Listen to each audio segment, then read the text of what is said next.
buat Call cold center. calling, jual insurans masa tu. Wah. Jual insurans. That was my first job. Habis belajar sampai SPM? Diploma masa tu. Diploma. Lepas habis diploma terus masuk kerja, terus masuk, buat call. Terus masuk sales, buat call. Diploma tu ada related to apa yang Azlan buat sekarang tak? Hampir.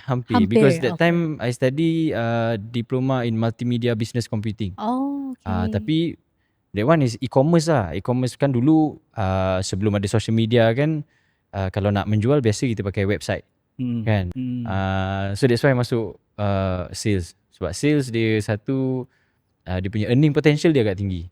Okay, kan. So dia ada basic and then ada commission, and then that time call center bayar quite good lah. Sebab diploma masa tu berapa je gaji kan. Betul. Tapi ni sales dia ada basic, dia ada commission juga.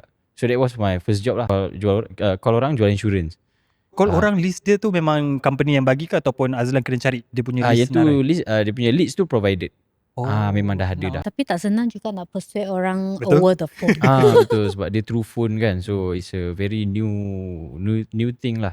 You kena tak nak kena belajar masa tu macam mana nak cakap dengan orang kan. And then tapi tak lama pun, setahun je. Lepas tu tak boleh tahan lah. Tak tahan. Dia pressure dari segi apa tu sebenarnya? Pressure satu, kita duduk dalam office kan, dekat cubicle tu for berapa 8 jam kerja.